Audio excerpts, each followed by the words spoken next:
Une bouteille en or ancienne a été remontée à la surface par un pêcheur, mais elle était tellement recouverte d'algues qu'elle en était méconnaissable. Le vieil homme, pensant qu'il ne s'agissait que d'un vulgaire débris, l'a jetée sur une dune de sable voisine.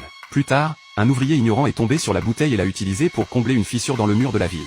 La bouteille a enduré d'innombrables guerres et tirs de canon pendant plus d'un siècle jusqu'à ce qu'un jour, une jeune fille escaladant le mur de la ville déplace accidentellement la pierre depuis longtemps décellée, révélant la bouteille en or cachée à l'intérieur. Excitée par sa découverte, la fille l'a ramenée chez elle et a commencé à enlever la couche extérieure de pierre avec un poinçon en acier. Ce faisant, elle a par inadvertance cassé le goulot de la bouteille, libérant un génie qui y était enfermé depuis un millier d'années. L'apparence du génie était si terrifiante que la fille s'est évanouie sur place. Utilisant sa magie, le génie l'a ranimée et lui a promis d'exaucer 3 vœux en échange de sa liberté. Le premier souhait de la fille était d'épouser le prince et de devenir princesse. Le génie a pressé une huile magique extravagante et a demandé à la fille de l'appliquer sur tout son corps. Il a ensuite murmuré son nom à l'oreille du prince. Comme le génie l'avait promis, lorsque le prince a posé les yeux sur la fille, il a été profondément captivé par son charme unique. Le souhait de la fille a été exaucé et elle est devenue princesse, attirant l'attention de tous. Le génie a averti la fille de bien cacher la bouteille, car si quelqu'un d'autre la trouvait, tous ses vœux seraient annulés. Cependant, leur bonheur a été de courte durée. Un coup d'état a éclaté au sein de la famille royale et le prince a été piégé par un traître. Pendant sa fuite, la fille est accidentellement tombée dans la mer profonde.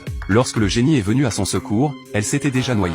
La fille n'a jamais eu la chance de faire son 3e vœu, laissant la malédiction du génie non brisée. Une fois de plus, il a été enfermé dans la bouteille en or pendant des centaines d'années jusqu'à ce qu'une femme de 800 livres brise accidentellement la dalle de pierre, libérant sans le savoir le génie qui avait été piégé pendant un millénaire. Lorsque le génie l'a exhorté à faire rapidement 3 vœux, la femme, croyant que le génie en voulait à sa beauté, a souhaité avec colère qu'il soit submergé dans les profondeurs les plus profondes de l'océan. Quelques siècles plus tard, une jeune fille, en nettoyant du poisson, a découvert de manière inattendue la bouteille en or dans le ventre d'un poisson. Alors qu'elle nettoyait soigneusement les débris de sa surface, une bouffée de fumée violette foncée a soudainement jailli et le génie a de nouveau vu la lumière du jour. Désespéré de briser la malédiction et de gagner sa liberté, le génie a imploré la fille de faire rapidement ses 3 vœux. Cependant, cette fille avait une personnalité particulière et n'était pas pressée de faire ses vœux. Au lieu de cela, elle voulait que le génie apprécie ses inventions créatives.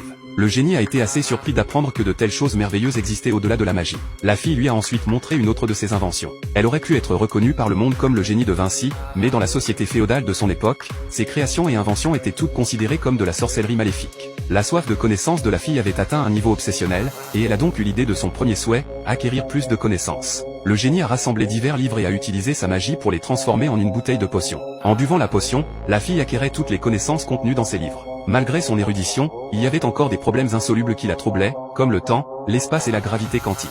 Cela l'a laissée incroyablement anxieuse, alors elle a fait son 2e vœu, posséder la capacité de percevoir toute chose. En un instant, elle a vu clairement la vérité et les mystères de l'univers, et toutes ses connaissances ont inondé son esprit. À partir de ce moment-là, elle pouvait trouver la réponse à n'importe quel problème auparavant insoluble. Cependant, c'est précisément parce qu'elle savait tout qu'elle a perdu son but dans la vie. Cela a progressivement conduit à